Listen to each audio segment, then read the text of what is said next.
The blazing afternoon sun cast long shadows across Fairplay, Colorado, as Rosalind Porter stood defiantly in the town square, the whispers and stares of townsfolk piercing her like arrows.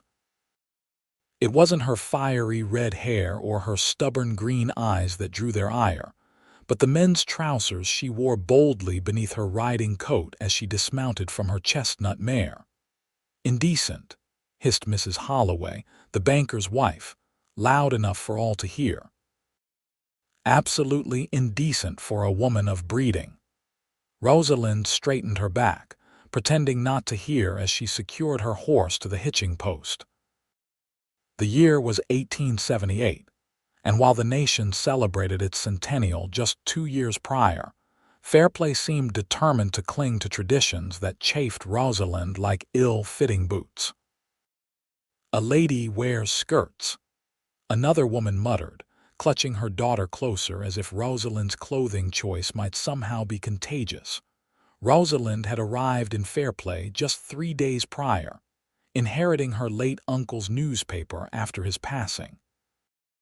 The Rocky Mountain Sentinel wasn't much a weekly publication with a readership of perhaps 300 souls, but it was hers now, and the only way she could escape the suffocating future that awaited her back in Philadelphia. "Miss Porter," called a thin man with spectacles perched on his nose. "I must insist you consider the sensibilities of our town. Your attire is causing quite the stir." Mayor Whitcomb looked genuinely distressed, his handlebar mustache twitching with anxiety. Rosalind had met him briefly upon her arrival, and he'd seemed concerned even then about her unusual ideas. "Mayor," Rosalind replied, tipping her hat with exaggerated politeness, "I find it difficult to ride 15 miles to interview minors while wearing a bustle and petticoats. Surely the sensibilities of your town can withstand the practicality of my wardrobe." The crowd that had gathered seemed to grow, with more townspeople pausing their errands to witness the spectacle. Rosalind felt her cheeks flush, but she would not give them the satisfaction of her embarrassment. At 24 years of age, she had endured far worse than provincial judgment. "It ain't natural," grumbled an older man. "Women dressing like men. What's next? Voting?" A ripple of uncomfortable laughter spread through the onlookers. "Actually," Rosalind began, unable to hold her tongue, "women already vote in Wyoming Territory just north of here. Progress marches on, sir, whether Fairplay is ready or not." The murmurs grew louder, some openly hostile now. Rosalind wondered, not for the first time, if she had made a grave mistake in coming to this isolated mountain town. Her fingers tightened around her satchel containing her notebook and pencils, the tools of her trade and her independence. Now," came a deep, rumbling voice from the edge of the crowd. "Let's not forget our hospitality." The crowd parted reluctantly as a tall man stepped forward. Xavier Irwin, the town's most prosperous rancher, stood imposingly in the gap between Rosalind and her critics. His dark hair curled from beneath a wide-brimmed hat, and his eyes, the color of aged whiskey, assessed Rosalind with curious interest rather than judgment. "Miss Porter is new to our town," he continued, his voice carrying an authority that quieted the murmurs. "And while her fashion choices might be unexpected, I reckon she knows what works best for her circumstances." "But Mr. Irwin," protested Mrs. Holloway, "it's a matter of decency." Xavier Irwin's mouth quirked up at one corner, revealing a dimple beneath 3 days' worth of stubble. "Practical looks good on you, Miss Porter," he said, loud enough for all to hear, then turned to face the crowd. "Now, don't we all have more important matters to attend to than one woman's choice of riding attire?" The crowd dispersed slowly, reluctantly, with backward glances and continued whispers, but the immediate tension had broken. Rosalind found herself standing alone with the rancher, uncertain whether to thank him or bristle at his intervention. "I didn't need rescuing, Mr. Irwin," she said finally, adjusting her leather satchel. "Xavier," he corrected with an easy smile. "And that wasn't a rescue, Miss Porter. That was self-preservation. This town needs a newspaper, and if they run you off, I'll have nowhere to advertise my cattle auctions." Despite herself, Rosalind laughed.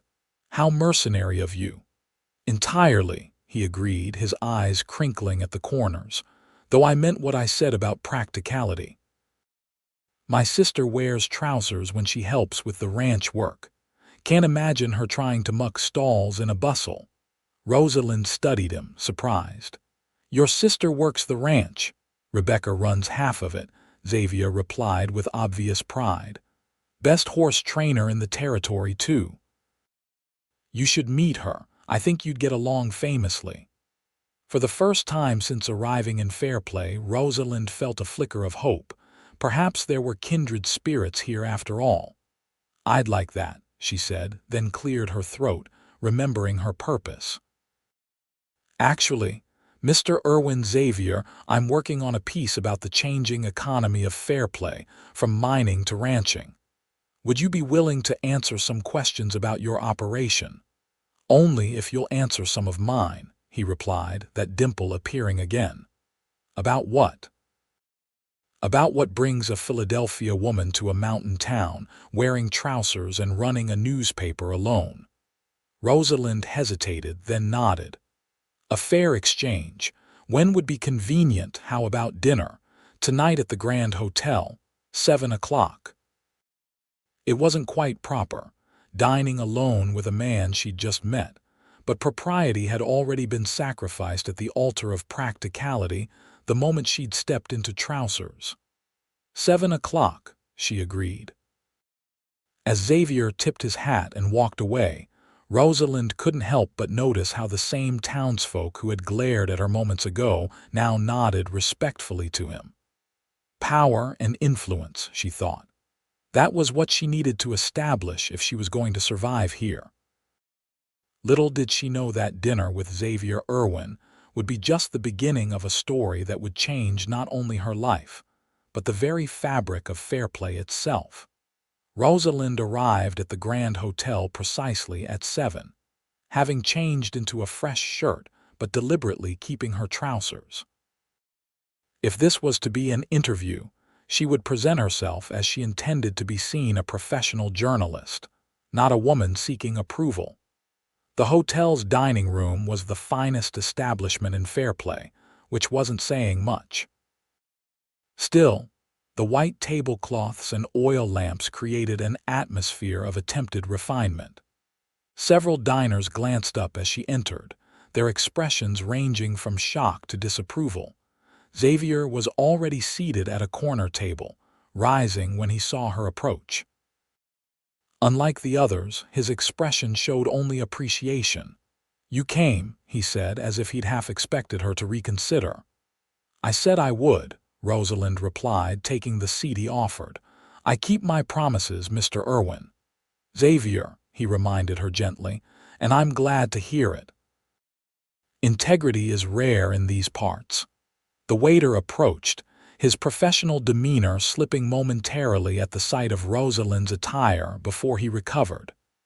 "The special tonight is trout, fresh from the stream," he announced, avoiding looking directly at Rosalind. "That sounds excellent," Xavier said. "2 plates and a bottle of your best wine." After the waiter departed, Rosalind removed her notebook from her satchel. "So, Mr. Irwin, Xavier," he corrected again, his persistence gentle but firm. "Xavier," she conceded, "tell me about your ranch. How long has your family been in Fairplay?" As they ate, Xavier described how his father had come to Colorado during the gold rush of '59, but unlike most, had the foresight to invest in land rather than mining claims. The Irwin Ranch now sprawled across 5,000 acres of prime grazing land, with a herd of over 2,000 cattle. "And your sister helps manage all this?" Rosalind asked, genuinely impressed. Rebecca inherited my father's head for business, Xavier explained. I handle the day-to-day operations, but she manages our contracts, accounts, and breeding program. The ranch wouldn't be half as successful without her. Yet I imagine the town doesn't quite approve of her role. Xavier's expression turned thoughtful. They've had 20 years to get used to it. Rebecca was riding and roping alongside me from the time she was 8. By 15, she was keeping the books better than our father. People accept what they grow accustomed to seeing. Is that why you defended me today? Rosalind asked, setting down her fork. Because your sister wears trousers too? Partly, he admitted. But also because I recognize determination when I see it. You came here for a reason, and I doubt it was to conform to Fairplay's expectations. Rosalind sipped her wine, considering how much to share.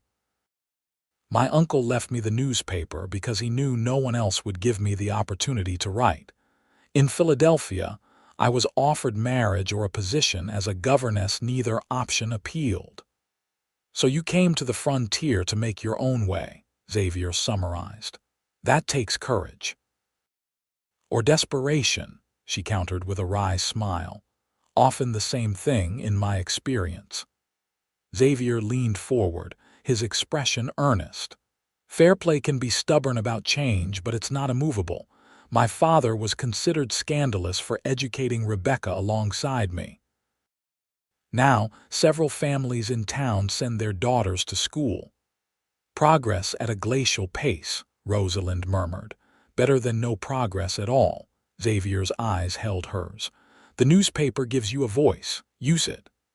For the first time, Rosalind saw beyond the handsome rancher to the mind beneath.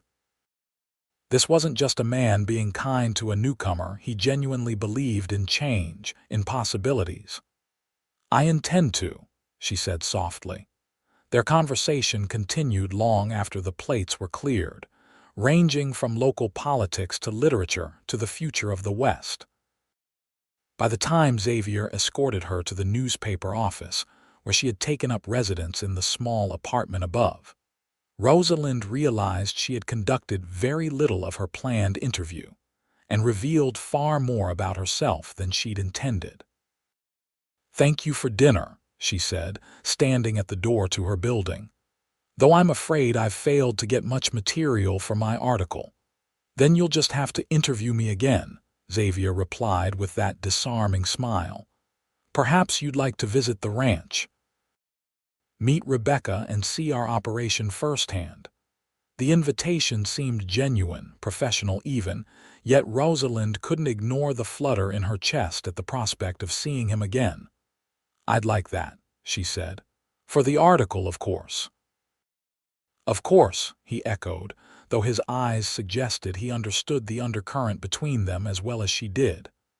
"I'll send a wagon for you on Sunday morning if that suits." Sunday would be fine. Xavier tipped his hat, his fingers lingering on the brim. "Good night, Miss Porter." "Rosalind," she corrected, surprising herself. "If I'm to call you Xavier, then fair's fair." His smile deepened. "Good night, Rosalind." As she watched him walk away, Rosalind felt a curious mixture of professional interest and personal attraction, both dangerous in their own way. She had come to Fairplay to establish herself as a journalist, not to be distracted by a handsome rancher, no matter how progressive his views. Yet as she climbed the stairs to her small apartment, she couldn't help but look forward to Sunday with an anticipation that had little to do with her article. Sunday morning dawned clear and cool, with the kind of crystalline light that made the mountains seem close enough to touch. Rosalind had risen early, torn between practical trousers and a split riding skirt that would satisfy propriety while still allowing her to mount a horse unassisted. In the end, practicality won. If Xavier Irwin and his sister truly were as progressive as they seemed, they would understand her choice. The promised wagon arrived promptly at 9, but instead of Xavier, a young woman with sun-browned skin and a broad-brimmed hat held the reins. Miss Porter. She called from the driver's seat. I'm Rebecca Irwin. My brother sent me to fetch you while he handles a situation with some stray cattle. Rebecca's trousers and riding boots were well worn, and she handled the team of horses with casual expertise. Despite the obvious differences in their backgrounds, Rosalind felt an immediate kinship with this woman who defied conventions without apology. "Please, call me Rosalind," she said, climbing up beside Rebecca. "Your brother has spoken highly of you." Rebecca's laugh was bright and uninhibited. "Has he now? Well, don't believe everything he says. I'm not nearly as formidable as he makes me out to be." She gave Rosalind an appraising look. "Though I suspect you might be. Xavier mentioned you stood your ground against half the town." "Hardly that dramatic," Rosalind demurred as the wagon pulled away from town. "I simply refuse to wear impractical clothing for the sake of outdated propriety." "Oh, we'll get along splendidly," Rebecca declared, snapping the reins lightly. "It's about time Fairplay had some new blood with sense." The ride to the Irwin ranch took nearly an hour, winding through foothills lush with spring grass. Rebecca proved to be an engaging companion, pointing out landmarks and sharing stories about the early days of the ranch. "Father was considered mad for investing in cattle rather than mining," she explained. "But while gold comes and goes, people always need beef." As they crested a final hill, the Irwin ranch spread below them, a sprawling complex of buildings centered around a handsome two-story house. Corrals, barns, and bunkhouses extended outward, and in the distance, vast herds of cattle dotted the grasslands. "It's magnificent," Rosalind said, genuinely impressed by the scale of the operation. "It's home," Rebecca replied with simple pride. "Hard-earned and worth every struggle." They were met in the yard by Xavier, who had clearly ridden hard to return before them. His shirt was dust-covered, and his face bore streaks of dirt, but his smile was warm as he helped Rosalind down from the wagon. "Welcome to the Double I," he said, his hand lingering on hers a moment longer than necessary. "I apologize for not collecting you myself." "Your sister was excellent company," Rosalind assured him, conscious of the warmth of his touch. "She usually is, when she's not terrorizing the cowboys," Xavier replied, earning a swat from Rebecca. "Someone has to keep them in line," his sister retorted good-naturedly. "Now go clean up before you give Rosalind the impression we're complete savages out here." Xavier laughed, releasing Rosalind's hand reluctantly. "Yes, madam. Make our guest comfortable. I'll return shortly." As he strode toward the main house, Rosalind noticed several ranch hands pausing their work to observe her with curiosity. Her trousers drew the expected looks, but the men seemed more intrigued than scandalized. "Don't mind them," Rebecca said, following her gaze. "They're just not used to seeing city women, especially not ones dressed sensibly." "Do you get many visitors, besides cattle buyers and supply drummers?" "Rarely. The occasional relative from back east who stays just long enough to be horrified by our primitive lifestyle before fleeing back to civilization." Rosalind laughed. "I assure you, I find nothing horrifying about independence." Rebecca's smile was approving. "Xavier said you were different. Come, let me show you the stables while my brother makes himself presentable." The stables were immaculate, housing at least 30 horses of exceptional quality. Rebecca moved among them with obvious affection, introducing Rosalind to her favorites. "This is Thundercloud," she said, stroking the nose of a magnificent black stallion. "Our primary stud. His bloodline has improved our stock tremendously." Rosalind made notes in her book, asking questions about the breeding program and the ranch's horse trading business. Rebecca answered with the precision of someone who knew her operation down to the penny, confirming Xavier's assertion that his sister was the business mind behind their success. "You know," Rebecca said casually as they left the stables, "Xavier hasn't invited a woman to the ranch in over 2 years, not since Clara Bennett tried to redecorate the house during her first visit." Rosalind looked up sharply. "I'm here for an interview, Miss Irwin, for the newspaper." "Rebecca, please." "And of course you are," Rebecca replied, her expression innocently neutral. "I'm merely making conversation." Before Rosalind could respond, Xavier appeared, freshly changed and groomed, his hair still damp from washing. "I thought we might ride out to see the north pasture," he suggested. "It's the most scenic part of the property, and you can see our new irrigation system." "I'd like that," Rosalind said, grateful for the return to professional topics. "Though I should warn you, I'm a competent rider but not an expert." "I have the perfect mount for you," Rebecca interjected. "Marigold is steady but spirited. You'll get along well." As Rebecca went to saddle the horses, Xavier gave Rosalind a brief tour of the main house, an impressive structure built with prosperity but designed for functionality rather than show. The large kitchen clearly served as the heart of the home, with a massive table dominating the space.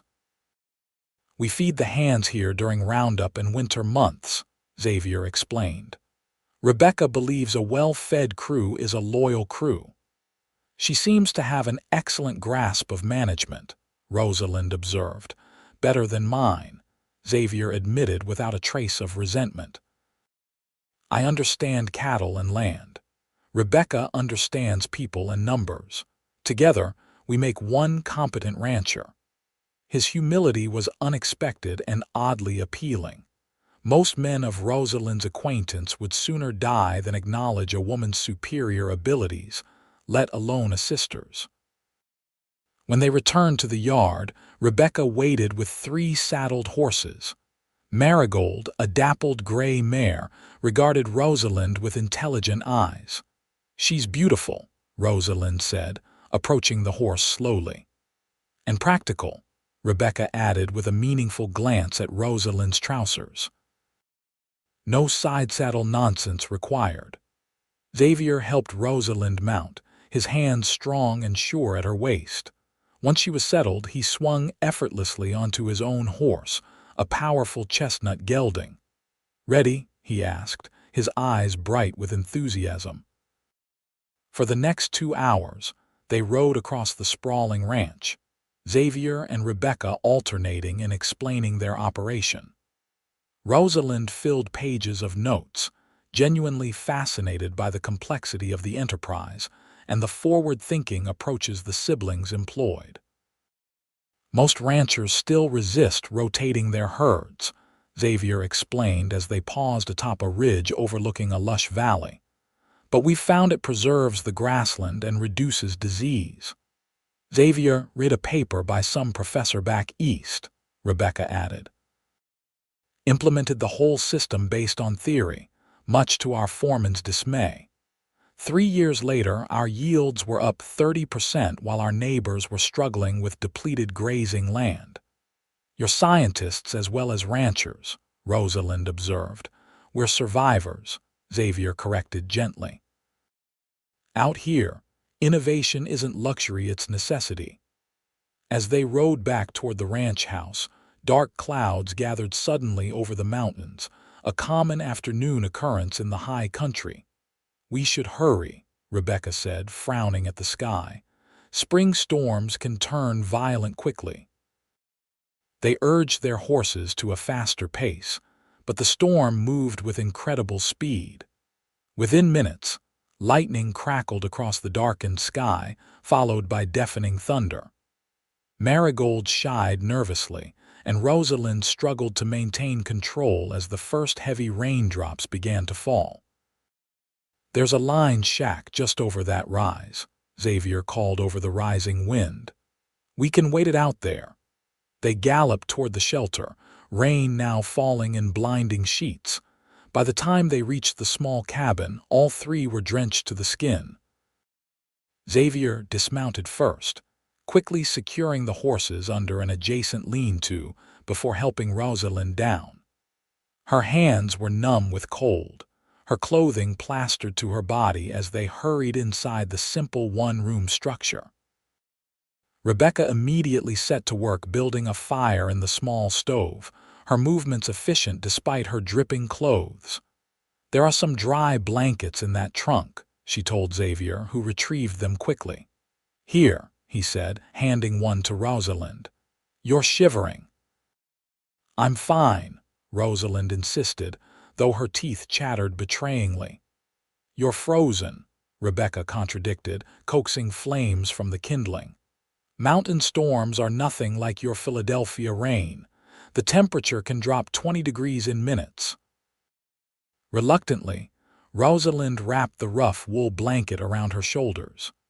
Xavier did the same, then helped his sister arrange their wet outer clothing near the stove. "At least the storm caught us close to shelter," Xavier said, watching the rain lash against the small window. "It should pass quickly." Rebecca peered out at the deluge. "I'm not so sure. That looks like it's settling in." She turned to Xavier. "I should get back to the ranch. Johnson doesn't know to bring the new calves into the barn if it storms." "It's not safe to ride in this," Xavier protested. "I've ridden in worse," Rebecca replied confidently. "And I know this land blindfolded. You stay with Rosalind, she's not accustomed to our weather. I'll tell the hands where you are so they won't worry." Before Xavier could argue further, Rebecca had donned her still damp coat and hat. "The storm will keep the gossips at bay," she said with a wink to Rosalind.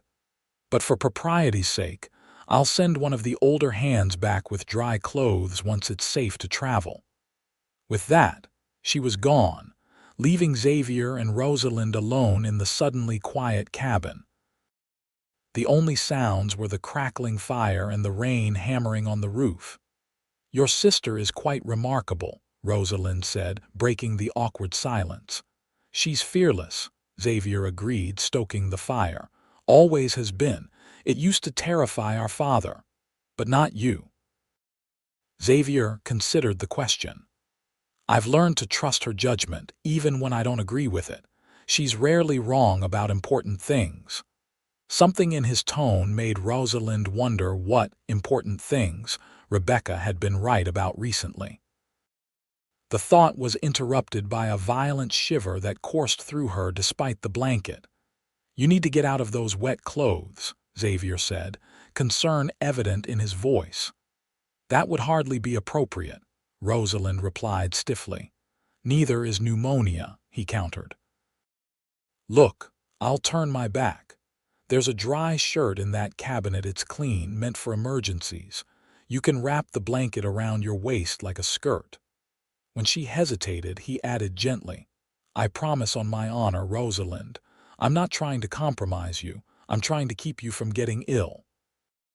The sincerity in his eyes decided her.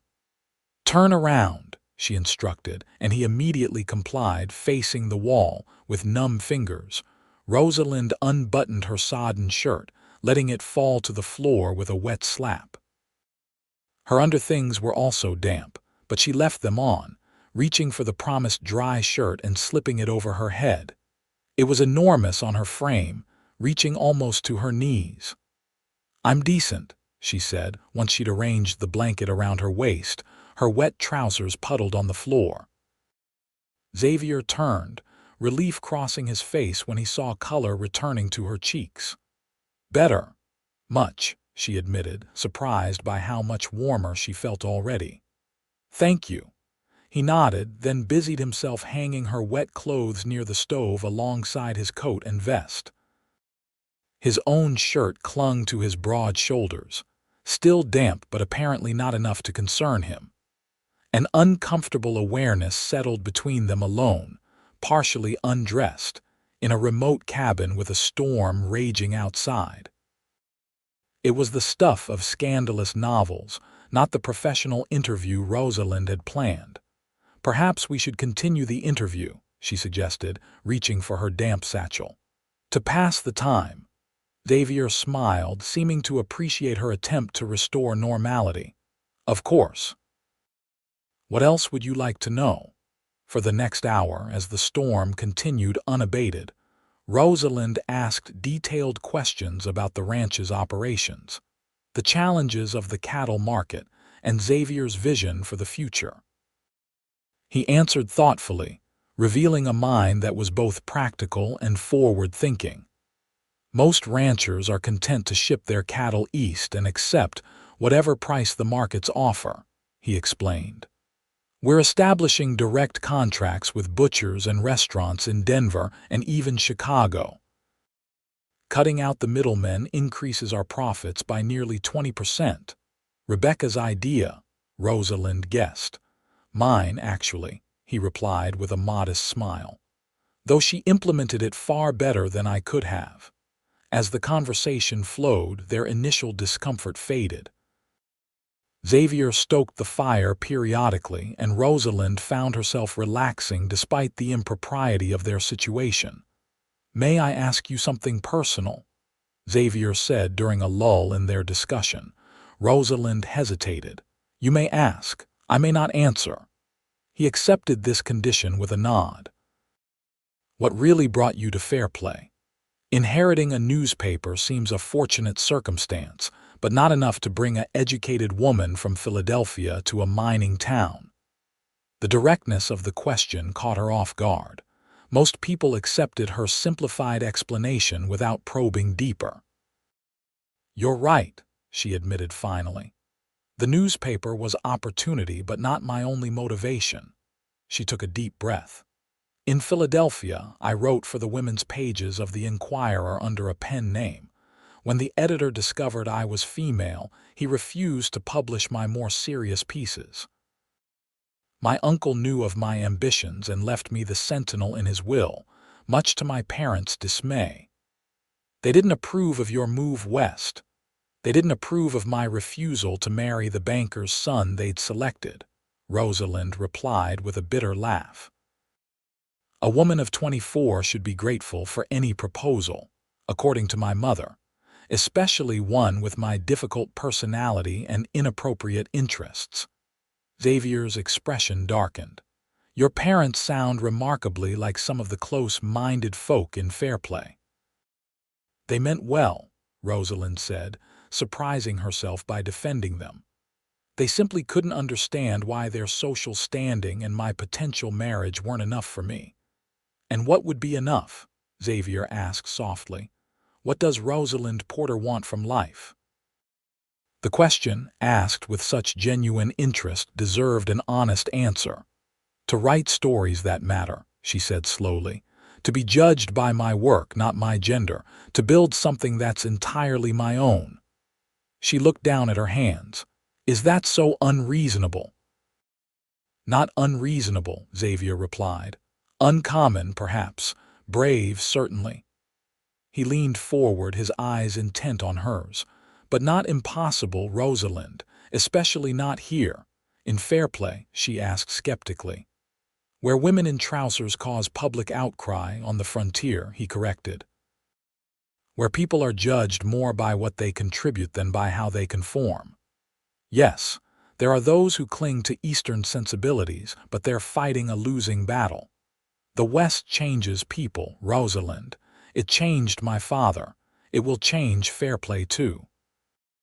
His conviction was compelling, his nearness even more so. Rosalind became acutely aware of the small space between them, of the intimacy created by the storm's isolation and their shared confidences. "And what about you, Xavier?" she asked, her voice softer than intended. "What do you want from life?" For a moment, he seemed caught off guard by the reciprocal question. Then his expression grew thoughtful. "For years, all I wanted was to build the ranch to fulfill my father's vision," he said slowly. "But lately, I've found myself wanting more than just success."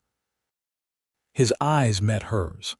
"I want purpose beyond cattle and contracts. I want someone to share both the struggles and the triumphs. I want—" A sudden pounding at the door interrupted his words. They both jumped, startled by the intrusion. "Mr. Irwin," "Miss Porter, it's Hank from the ranch. Miss Rebecca sent me with dry clothes and to escort you back once the worst has passed." Xavier's expression flickered with something like regret before he rose to open the door. An elderly ranch hand stood there, rain dripping from his slicker, holding a canvas bag. "Miss Rebecca thought you might need these," Hank said, handing the bag to Xavier. "Storm's letting up some. We can head back whenever you're ready." "Thank you, Hank," Xavier replied. "Give us a few minutes to change." When the door closed, the spell was broken. Whatever Xavier had been about to confess remained unspoken, as they silently sorted through the dry clothes Rebecca had sent. Rosalind felt an inexplicable sense of loss, as if something precious had been within reach and was now receding. But as she changed behind the privacy of a suspended blanket, she reminded herself sternly of her purpose in Fairplay. Romance was not part of her plan, no matter how intriguing Xavier Irwin might be. Yet as they rode back to the ranch through the gentle aftermath of the storm, she couldn't help wondering what he'd been about to say when Hank knocked, and why the interruption left her feeling so disappointed. The following weeks brought significant changes to Rosalind's life in Fairplay.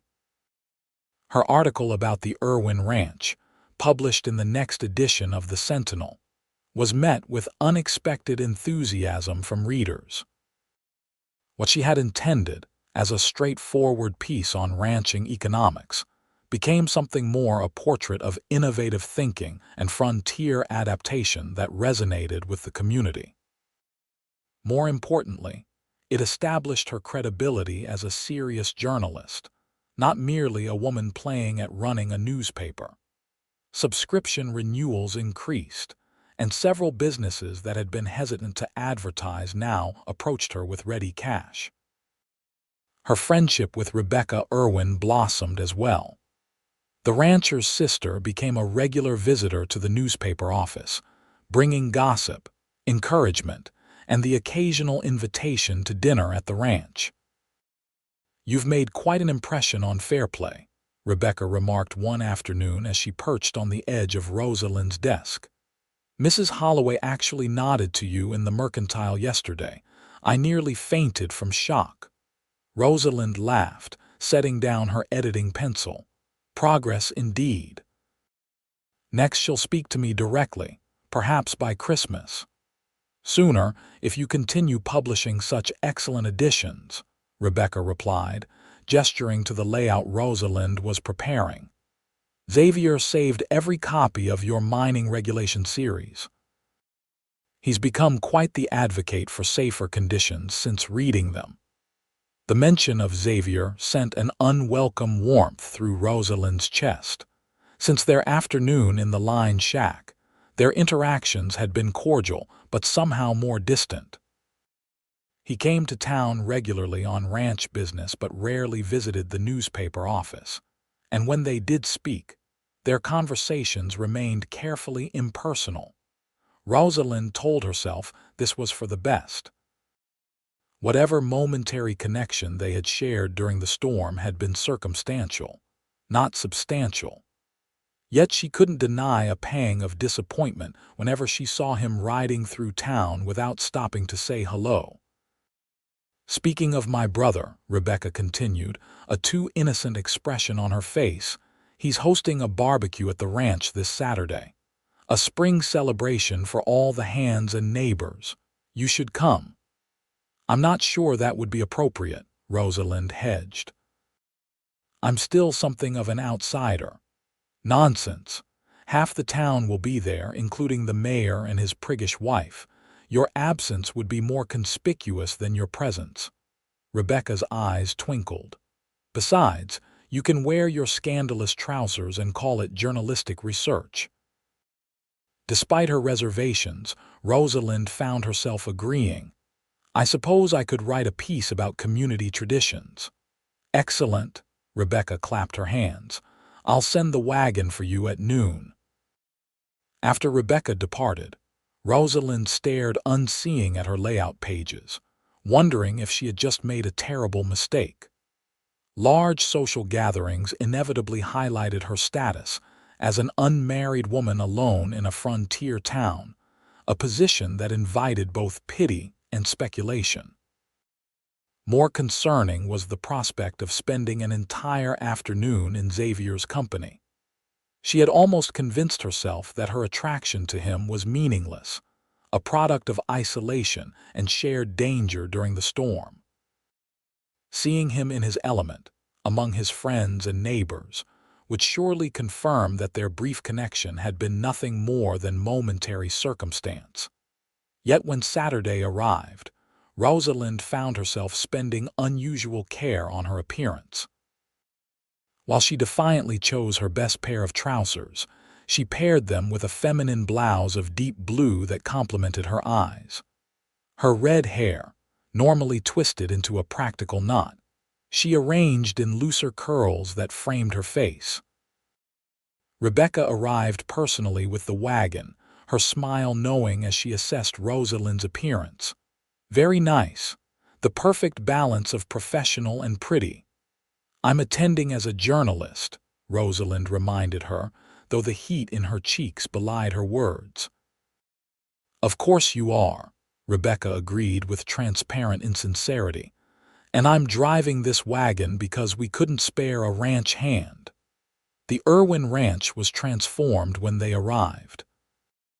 Colorful bunting decorated the corrals, long tables had been set up in the shade of ancient cottonwoods, and a platform constructed for musicians stood at one end of the yard. At least 50 people milled about already, with more arriving by the minute. Rebecca, Miss Porter. Mayor Whitcomb approached them as they climbed down from the wagon, his wife a rigid presence at his side. To Rosalind's surprise, he seemed genuinely pleased to see her. Your article on water rights was most illuminating, he said enthusiastically. I've written to the territorial governor based on your research. Fairplay must protect its watershed before Denver claims it all. I'm glad you found it useful, Rosalind replied, astonished by this complete reversal from the man who had once berated her for her clothing choices. Mrs. Whitcomb sniffed disapprovingly at Rosalind's trousers, but managed a tight nod of acknowledgement before steering her husband toward the refreshment table. You see, Rebecca murmured, respectability through competence. Works every time. Before Rosalind could respond, she caught sight of Xavier across the yard, deep in conversation with a distinguished-looking man in an expensive suit.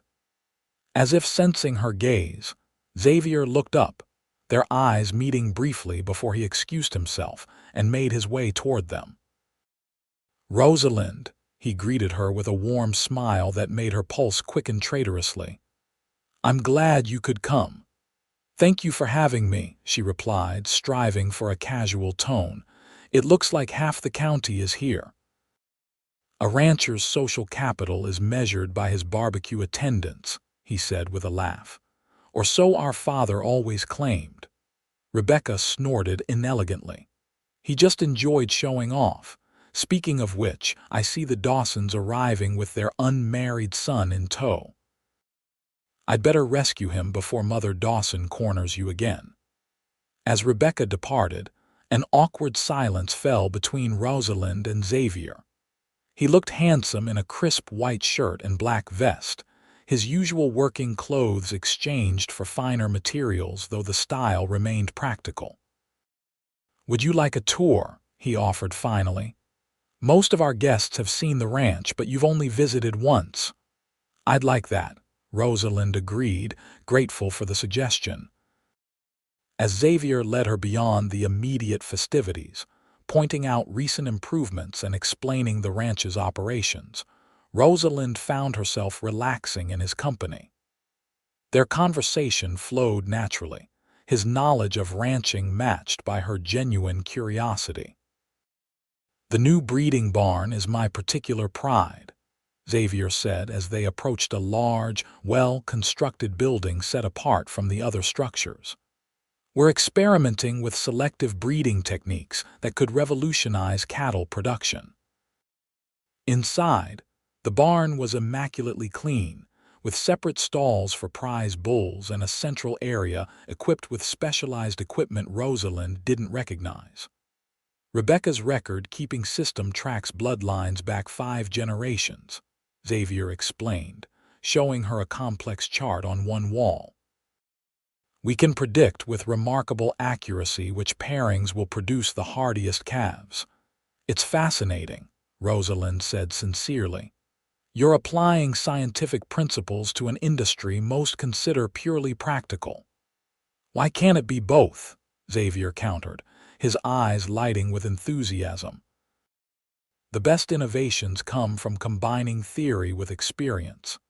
His passion was captivating, and Rosalind found herself drawn not just to his ideas but to the man himself, thoughtful, progressive, unafraid to challenge conventions. In many ways, she realized, they were kindred spirits. What? Xavier asked, noticing her studying him. I'm just surprised, she admitted. When I first arrived in Fairplay, I assumed all its residents would be as narrow-minded as those who criticized my trousers. I never expected to find someone like you here. Someone like me, he echoed, his voice softer. Someone who values progress over tradition, who sees beyond the usual limitations. She hesitated, then added, someone who thinks practical looks good on a woman. Xavier's expression grew serious.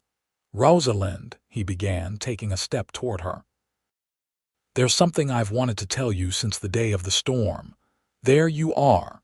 Rebecca's voice rang out as she entered the barn. Xavier, the Hendersons have arrived with that bull you wanted to see, and Rosalind, Mrs. Whitcomb, is actually asking for you. Apparently, she wants to discuss some women's auxiliary article for the paper. Rosalind saw frustration flash across Xavier's face before he mastered it. We'll be right there, he called to his sister. What were you going to say? Rosalind asked quietly as Rebecca retreated. Xavier shook his head. It can wait. We should rejoin the party before we're missed. But as they walked back toward the celebration, his hand brushed against hers, then deliberately captured it. The warm pressure of his fingers twining with hers sent a shiver of awareness through Rosalind. And though propriety demanded she pull away, she found herself unwilling to break this small, significant connection. They released hands before emerging into the view of the other guests, but something had shifted between them, an acknowledgement of mutual attraction that could no longer be ignored. The rest of the afternoon passed in a blur of introductions, conversations, and furtive glances exchanged across the crowded yard. Rosalind was surprised by how many people approached her with positive comments about the newspaper, requesting articles on topics ranging from education to railroad expansion.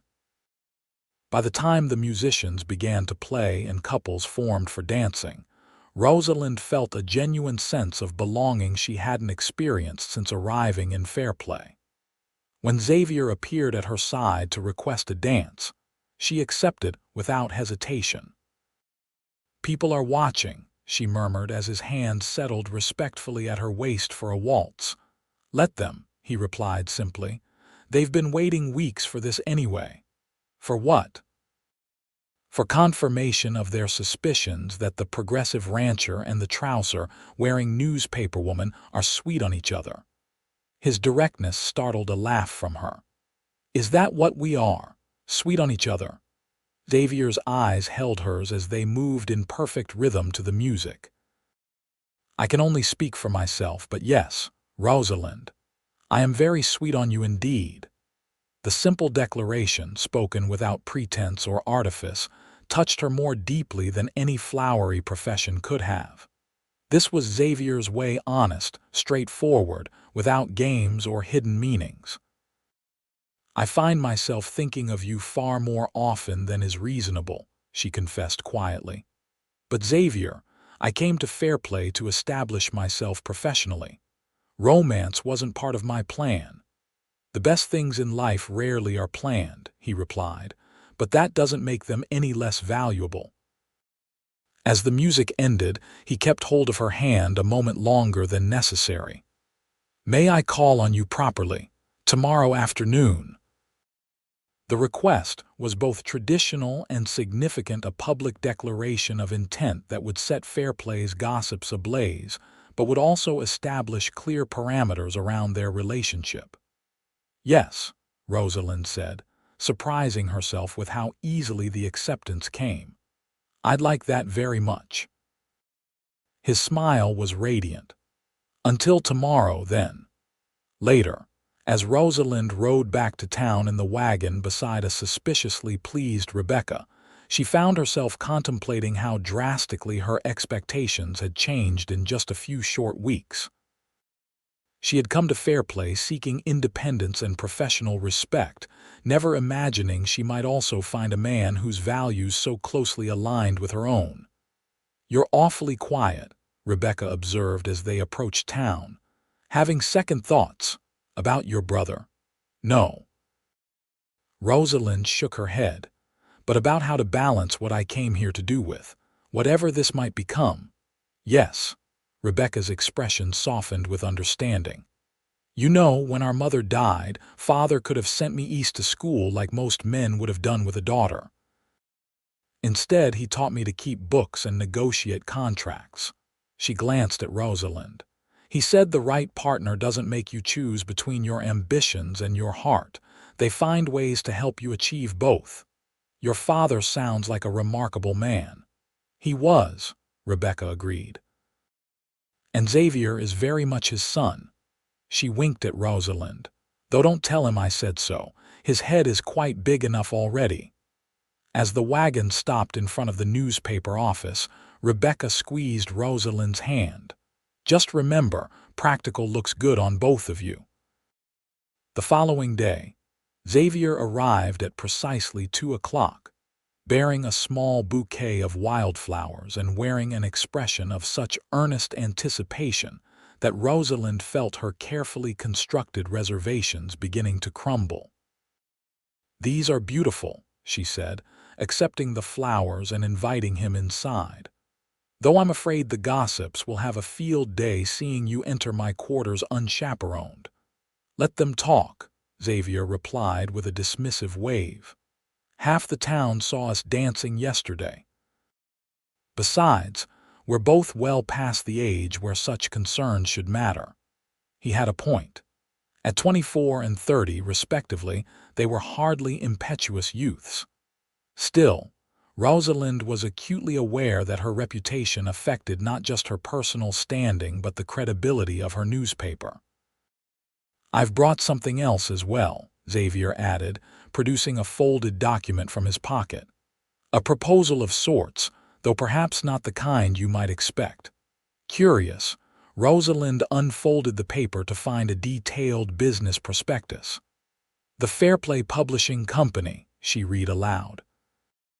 "What is this?" "An idea," Xavier said, his expression a mix of excitement and uncertainty. "The Sentinel has tremendous potential, but its current press is outdated and its distribution limited. With investment, it could serve not just Fairplay but the entire South Park region." Rosalind scanned the document with growing amazement. Xavier had outlined a comprehensive expansion plan, including upgraded equipment, increased circulation, and diversified revenue streams through book printing and commercial jobs. "This is impressive," she admitted. "But why would you invest in a small-town newspaper?" Xavier met her gaze directly. "Because I believe in its editor, and because I think Fairplay and the entire territory needs a progressive voice that isn't afraid to challenge outdated thinking." The sincerity in his eyes was unmistakable, and Rosalind felt a surge of emotion that transcended mere attraction. Here was a man who saw her ambitions not as an impediment to romance, but as something to nurture and support. "There's no obligation attached to this," Xavier continued quickly. Whether our personal relationship develops or not, the offer stands on its own merits. The investment would be structured as a business partnership, with you retaining editorial control. Rosalind set the proposal aside carefully. You've put a great deal of thought into this. I have, he agreed. Because I want you to stay in Fairplay, Rosalind. I want you to succeed here. And yes, I want to court you properly, but not at the expense of everything you came here to build. His words echoed Rebecca's observation about their father, and Rosalind realized with sudden clarity that this was what had been missing in her previous encounters with potential suitors: true respect for her ambitions, not merely tolerance or indulgence. I don't know what to say, she admitted, genuinely moved. Say you'll consider it, Xavier replied. Both the business proposal and my request to court you. Take all the time you need. Impulsively, Rosalind reached for his hand. I don't need time to answer your second request. Yes, Xavier. I would be honored to be courted by you. The smile that illuminated his face was worth any amount of gossip their relationship might generate. And the business proposal? That requires more careful consideration, she said with professional gravity, though her heart felt lighter than it had in years. I'll need to review the figures thoroughly. Of course, he agreed, his thumb brushing gently across her knuckles. I wouldn't expect anything less from the woman who wrote that scathing analysis of the silver standard. His understanding of her work, his respect for her intelligence, these were seductions more powerful than any conventional romance could offer. As their conversation continued, ranging from newspaper economics to territorial politics to personal philosophies, Rosalind felt the last of her reservations dissolving. This was what she had never dared hope to find: a partnership of equals, where her ambitions were valued rather than merely tolerated. By the time Xavier reluctantly took his leave, promising to return the following evening, Rosalind knew with absolute certainty that her life in Fairplay had taken an unexpected but entirely welcome turn. What she could not have anticipated was how quickly their courtship would become the central topic of conversation throughout town, or how dramatically it would divide Fairplay's residents into those who supported this unconventional pairing, and those who viewed it as further evidence of moral decline. The following weeks brought both progress and challenges. Xavier called on Rosalind regularly, their courtship conducted with a proper restraint that nonetheless failed to quell the gossip. They attended church together on Sundays, dined at the Grand Hotel on Wednesday evenings, and were frequently seen riding together on the outskirts of town, deep in conversation. More significantly, Rosalind accepted Xavier's business proposal, and work began on expanding the newspaper's operations. The arrival of a new printing press larger, faster, and capable of producing clearer type was a major event in Fairplay, drawing curious onlookers as it was installed in the Sentinel's newly expanded offices. "It's magnificent," Rosalind said as she ran her hand over the gleaming machine.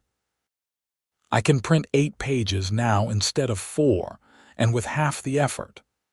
"Just wait until the new type arrives next month," Xavier replied, his pleasure in her excitement evident. "You'll be able to include illustrations as well." Their shared enthusiasm for the newspaper's growth deepened their connection, giving them common goals beyond their personal relationship. Rosalind found herself increasingly admiring Xavier's business acumen and progressive thinking, while he clearly respected her journalistic integrity and fearless editorial stance. Not everyone in Fairplay shared their vision, however.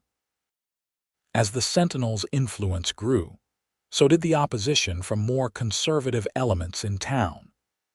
Mrs. Holloway led a group of matrons in boycotting businesses that advertised in the paper, citing Rosalind's unfeminine attitudes and corrupting influence as their justification. Apparently, I'm responsible for at least 3 young women requesting trousers from the mercantile, Rosalind told Xavier one evening as they walked along the creek that ran through town. Mrs. Holloway considers it the first sign of moral collapse. Xavier laughed, his hand warm around hers. If Fairplay's moral foundation is so fragile that women's clothing choices can destroy it, perhaps it needed rebuilding anyway. His unwavering support bolstered Rosalind when doubts crept in, as they occasionally did. For every person who praised the newspapers, expanded coverage, and progressive editorials, another muttered darkly about Eastern ideas and women forgetting their place. The situation came to a head in late June, when Rosalind published a strongly worded editorial advocating for women's suffrage in Colorado Territory, citing Wyoming's successful implementation of voting rights for women since 1869. If our neighbors to the north can recognize women as equal citizens, she wrote, surely Colorado can demonstrate similar wisdom and foresight. The voice of half our population deserves to be heard at the ballot box, not merely in the kitchen and nursery. The response was immediate and divided. Supporters, including many of the region's miners and ranchers, praised Rosalind's logic and courage. Detractors, led by the town's more traditional business owners and their wives, were outraged. 3 days after the editorial appeared, Rosalind arrived at the newspaper office to find the windows smashed and crude words painted across the door. "Go home, Yankee harlot." She was standing motionless, staring at the damage when Xavier found her. Without a word, he wrapped an arm around her shoulders, his expression darkening as he surveyed the vandalism. "Who would do this?" Rosalind whispered, more shaken than she wanted to admit. "Cowards," Xavier replied, his voice tight with controlled anger. "Cowards who fear change and lash out when they can't prevent it." He led her gently away from the damaged building to the hotel across the street, where he ordered coffee and sat with her in a quiet corner of the lobby. "I'll have the hands come in to replace the glass and repaint the door," he said once she had calmed somewhat. "And I'll speak with Sheriff Davis about increasing patrols." "Perhaps I've pushed too hard," Rosalind said, staring into her cup. The suffrage editorial was perhaps too radical for Fairplay. Xavier's expression grew serious. "Rosalind, look at me." When she raised her eyes to his, he continued firmly, "You wrote the truth as you see it. That's what a good newspaper does. If some people can't handle that truth without resorting to vandalism and intimidation, the fault lies with them, not with you." His unwavering support steadied her. "Thank you," she said softly, "for not suggesting I moderate my views to keep the peace." "I would never ask that of you," he replied with a small smile. "Your principles are part of why I admire you so much." The word admire seemed insufficient for the emotion in his eyes, but before Rosalind could respond, Mayor Whitcomb approached their table, his expression troubled. "Miss Porter, Mr. Irwin," he greeted them with a nod. "I've just been informed of the unfortunate incident at the newspaper. Please accept my sincere apologies on behalf of the town council." "Thank you, Mayor," Rosalind replied, surprised by his support. "Though I doubt the council is unanimous in that sentiment." Whitcomb's mustache twitched with discomfort. "Not entirely, no, but acts of vandalism cannot be condoned, regardless of political disagreements." He hesitated, then added, "I should inform you that there will be a special council meeting this evening to discuss concerns about the newspaper's recent editorial positions." Xavier's posture stiffened. "What kind of concerns?" "Some council members feel the Sentinel's advocacy for women's suffrage and other progressive causes may be divisive for the community." Whitcomb shifted uncomfortably. There is talk of passing an ordinance regarding acceptable content in publications distributed within town limits. Censorship, Rosalind said flatly. They want to censor my newspaper. That would be one interpretation, Whitcomb admitted. I wanted to warn you both before the meeting. It begins at 7 at the town hall. With a respectful nod, he withdrew, leaving Rosalind and Xavier staring at each other in disbelief. They can't do this, Xavier said finally. It's a violation of press freedom.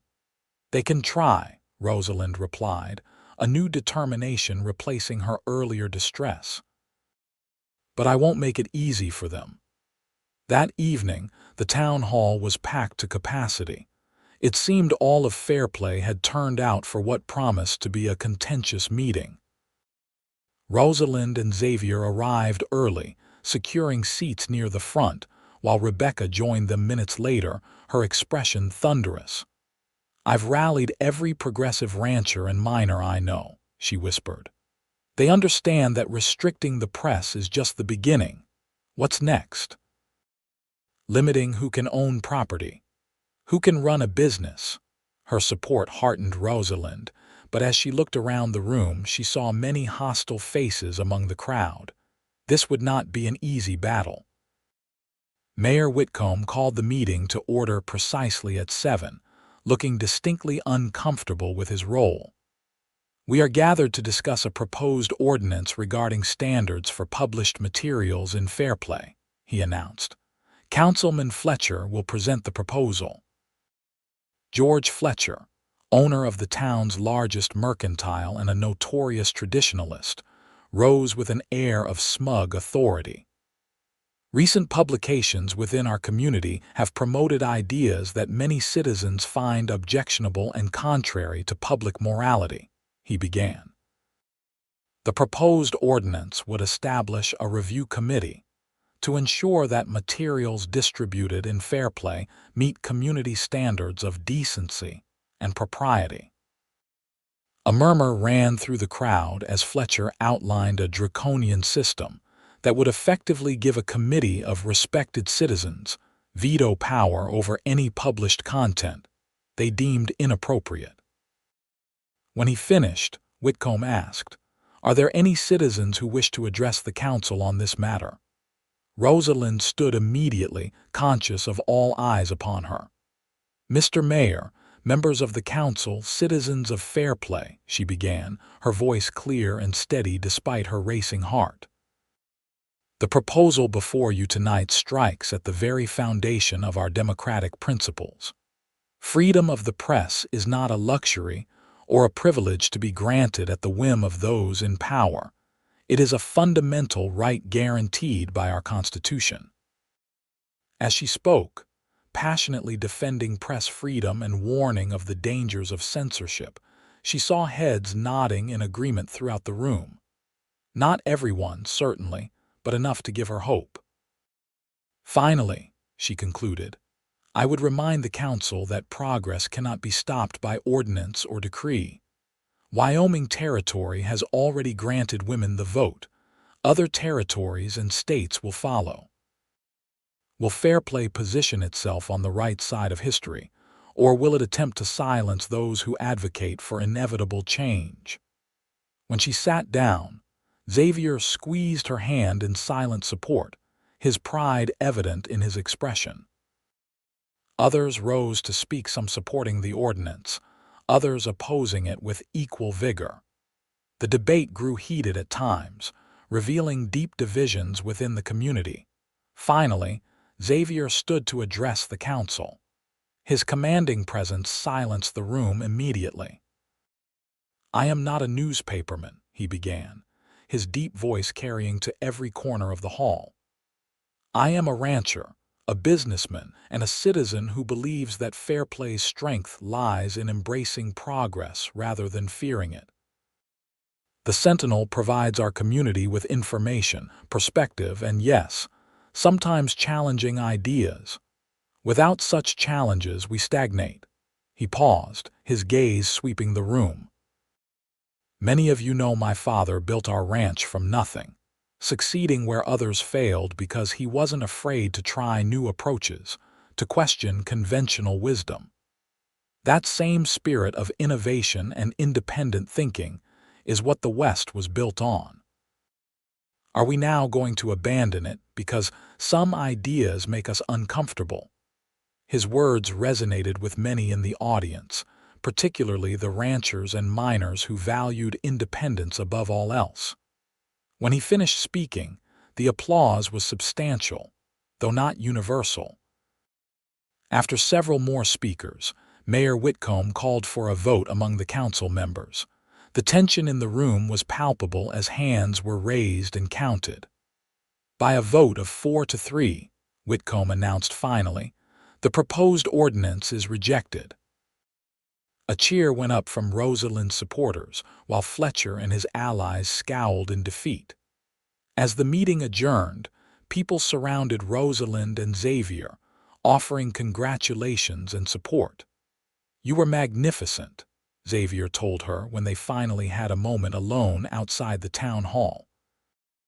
"Absolutely magnificent. We both were," Rosalind replied, feeling lighter than she had in days. "I couldn't have done this without your support." Xavier took her hands in his expression serious despite the victory. "Rosalind, I need to tell you something. Something I've been trying to say for weeks now." The intensity in his eyes made her heart quicken. "What is it?" "I love you," he said simply. "Not just your courage or your principles or your intelligence, though I admire all those things immensely. I love you, Rosalind Porter, trousers and all, and I can't imagine my life without you in it." The declaration, spoken without pretense or calculation, struck Rosalind with its perfect sincerity. In that moment, she recognized the truth she had been gradually accepting over the past months. She loved him too, this man who valued her mind as much as her heart, who fought beside her rather than for her. "I love you too, Xavier," she replied, her voice soft but certain. "I never expected to find someone who would support me as you have, who would see me as a partner rather than a possession." His smile was radiant as he drew her closer, heedless of the townspeople still milling about nearby. When he kissed her, there in the moonlight outside the town hall, Rosalind heard a few gasps and at least one approving whoop that sounded suspiciously like Rebecca. She found she didn't care who saw. Let Fairplay witness what a partnership of equals looked like. Let them see that a woman in trousers could find love without sacrificing her principles or independence.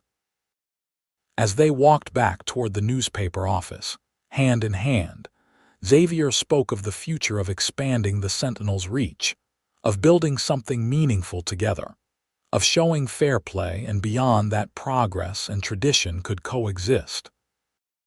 "I want to marry you, Rosalind," he said finally, stopping to face her. "Not today or tomorrow, but when you're ready, when we've shown this town that our partnership works in business and in life." The proposal, like everything about Xavier, was both traditional and revolutionary, acknowledging convention while creating space for her to determine the timing. "Yes," she said, the simplicity of her answer matching his. "Yes, I'll marry you, Xavier Irwin, when we're ready. When we've built something that can't be torn down." His kiss sealed the promise, and as they continued their walk through the quiet streets of Fairplay, Rosalind felt a profound sense of rightness. She had come west seeking independence, and had found partnership instead, not as a compromise, but as an enhancement to her original vision. The following morning, Rosalind arrived at the newspaper office to find the vandalism, already erased windows replaced, door freshly painted, and a cluster of wildflowers on her desk. Xavier's ranch hands had worked through the night to repair the damage, a tangible demonstration of his commitment to her work. More surprising were the people who stopped by throughout the day, miners' wives bringing baked goods, shopkeepers offering words of support, even Mrs. Whitcomb appearing briefly to express her qualified admiration for Rosalind's speech. "My husband says you've changed his thinking about several matters," the mayor's wife admitted stiffly. "While I don't agree with everything you write, I do appreciate your conviction." Coming from Mrs. Whitcomb, this was high praise indeed. Rosalind accepted it graciously, recognizing that change happened one conversation, one mind at a time. The weeks that followed brought a gradual shift in Fairplay's attitude toward both Rosalind and her newspaper. While some residents remained firmly opposed to her progressive views, many others began to engage with her ideas more thoughtfully. The Sentinel's circulation increased steadily, particularly after Rosalind published a special edition featuring letters from women in Wyoming describing their experiences as voters.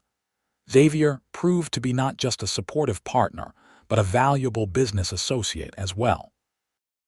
His connections throughout the territory brought new advertisers and subscribers, while his practical suggestions improved the newspaper's operations.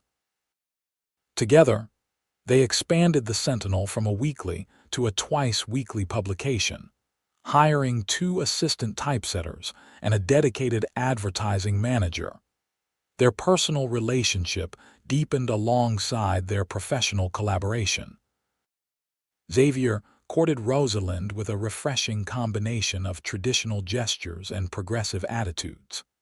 He brought flowers and took her riding, but also discussed politics with her as an equal, and introduced her to influential territorial officials as the finest journalist in Colorado. By September, when the aspen leaves turned to gold across the mountains, their engagement was official. The announcement in the Sentinel was simple and straightforward. The editor of this publication, Miss Rosalind Porter, is pleased to announce her engagement to Mr. Xavier Irwin of the Double I Ranch. The wedding will take place in November at the Fairplay Community Church, with a reception to follow at the Grand Hotel. All subscribers are cordially invited to attend. The response from the community was overwhelmingly positive, with congratulations pouring in even from some who had once criticized Rosalind's unfeminine ways. It seemed that Fairplay, like many frontier towns, could eventually accept the unconventional if it proved successful and sustainable. Rebecca was, of course, ecstatic. "I knew from the moment he defended your trousers that you were perfect for each other," she told Rosalind as they selected fabric for the wedding dress. "Though I admit, I didn't expect him to propose quite so quickly." "Is 4 months really so quick?"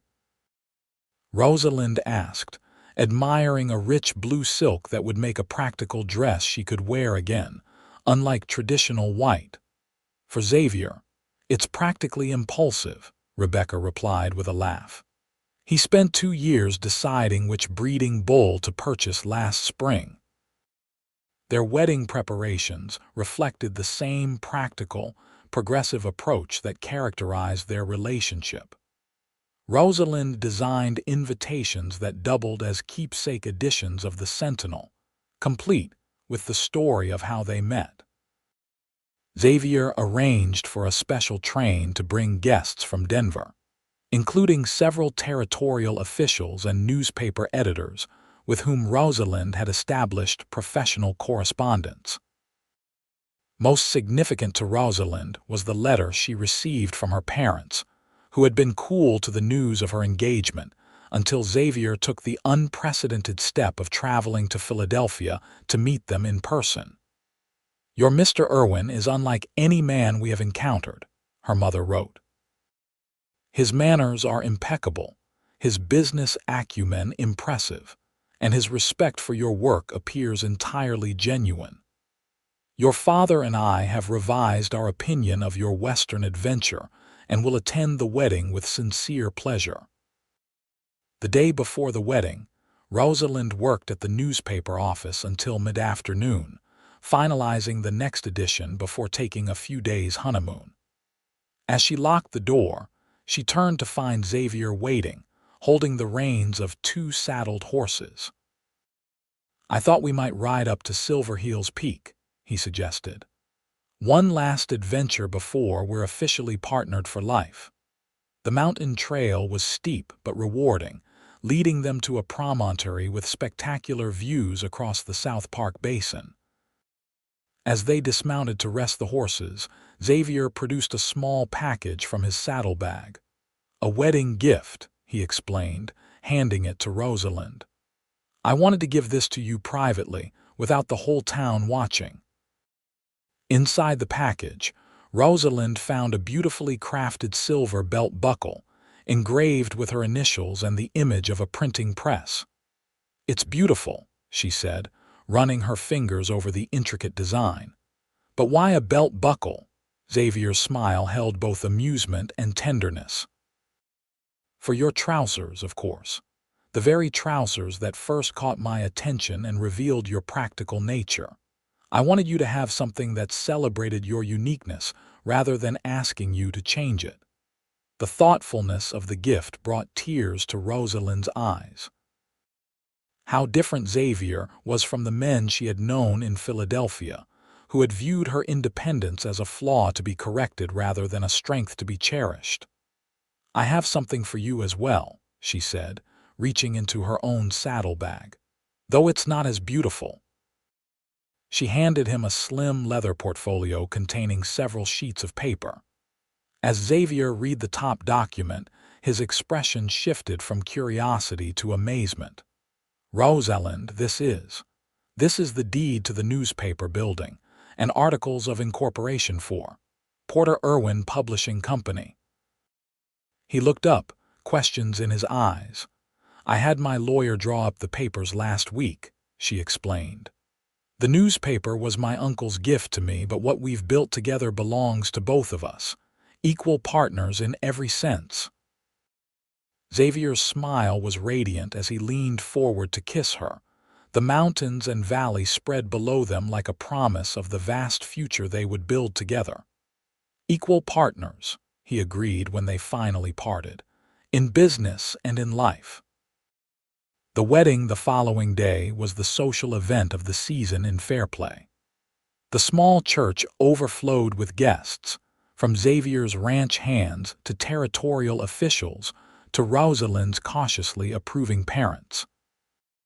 Rebecca served as maid of honor, resplendent in a practical but elegant riding suit rather than a traditional dress.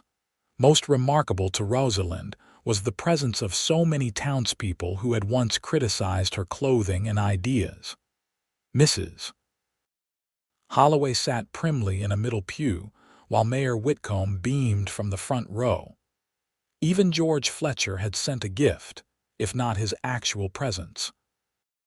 When Rosalind walked down the aisle, she wore a gown of deep blue silk, designed for elegance but constructed so the skirt could be removed to reveal practical trousers beneath a private joke between her and Xavier, and a symbol of her refusal to completely abandon practicality, even for tradition.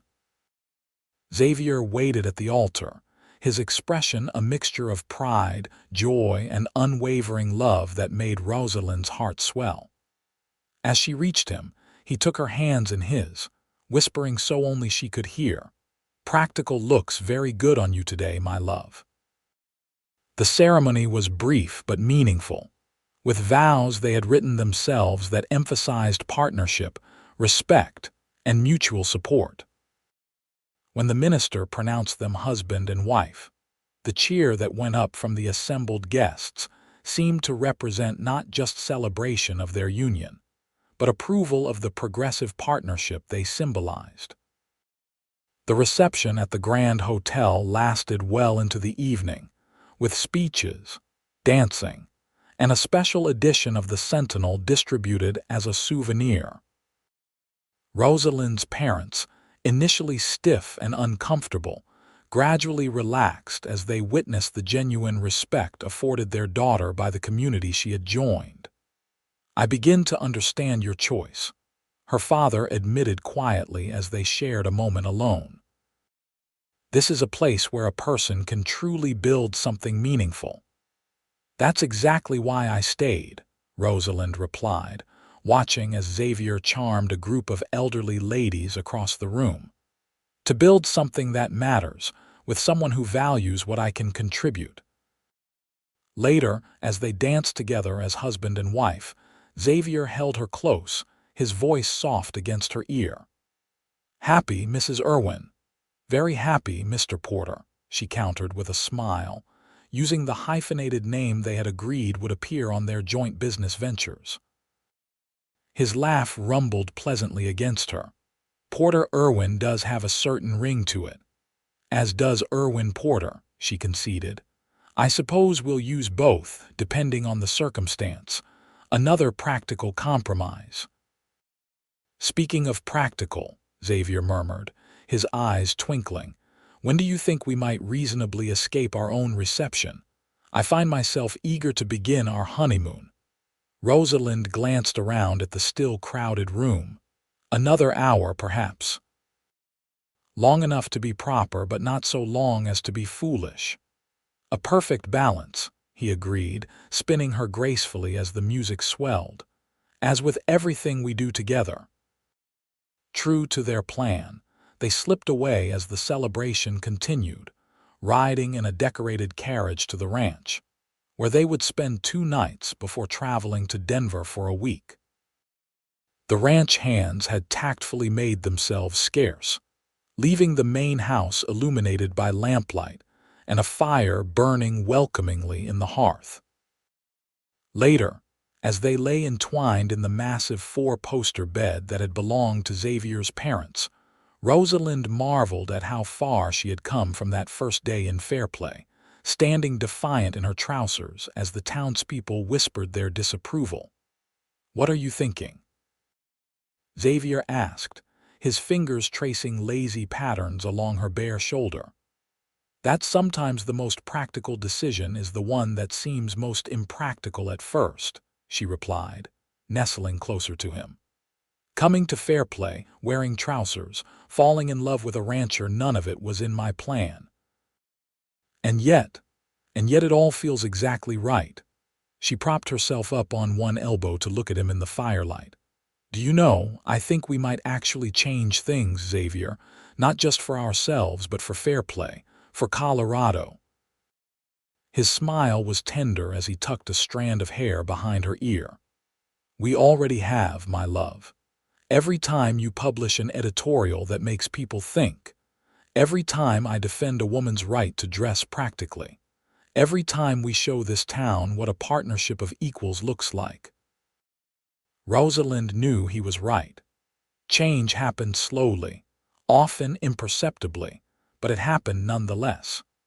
She thought of Mrs. Holloway's grudging acceptance, of Mayor Whitcomb's evolving views, of the young women who now came to the newspaper office asking about careers in journalism. "We'll have children someday," she said softly. "Daughters who will grow up knowing they can run ranches or newspapers or anything else they choose. Sons who will respect women as equals because that's what they've seen at home." "A fine legacy," Xavier agreed, pulling her close again. "But perhaps we might practice the child-making part a bit more before we discuss names and professions." Laughing, Rosalind surrendered to his embrace, thinking that of all the practical decisions she had made in her life, loving Xavier Irwin might prove to be the most practical of all. The years that followed proved the wisdom of that thought. The Porter Irwin Publishing Company expanded steadily, eventually establishing newspapers in 3 neighboring towns and a book printing operation in Denver. Rosalind's editorials became influential throughout the territory, and when Colorado achieved statehood in 1876, she was invited to cover the ceremonies as one of the state's most respected journalists. The Double I Ranch prospered as well, with Xavier and Rebecca implementing innovative breeding and management techniques that made them leaders in the cattle industry. When Rebecca eventually married a progressive attorney from Denver, she maintained her role in the ranch operations, creating a family tradition of women in business that would continue for generations. Their personal happiness was completed by the arrival of children, first a son, James, who inherited his father's thoughtful nature and his mother's questioning mind, and then twin daughters, Catherine and Elizabeth, who grew up riding and roping alongside their brother while also contributing to the family newspaper from an early age. Fairplay itself evolved as well, becoming known throughout Colorado as a progressive community, where women participated fully in civic life long before they won the vote statewide. When Colorado became the first state to enact women's suffrage by popular referendum in 1893, Rosalind's newspaper ran the headline, "Justice at Last. Colorado men vote to recognize women as full citizens." On the 20th anniversary of their wedding, Xavier surprised Rosalind with a framed copy of the Sentinel from the day they met, preserved carefully all those years. The headline read, "New editor takes helm at Rocky Mountain Sentinel," with a small item below noting the arrival of Miss Rosalind Porter, formerly of Philadelphia, to assume ownership of the paper. "I knew even then," Xavier told her as they stood in the office of what had become a thriving publishing enterprise. "Something in me recognized you immediately as the woman who would change everything." "Because I wore trousers," Rosalind teased, though her eyes were soft with emotion. "Because you were unapologetically yourself," he corrected, drawing her close.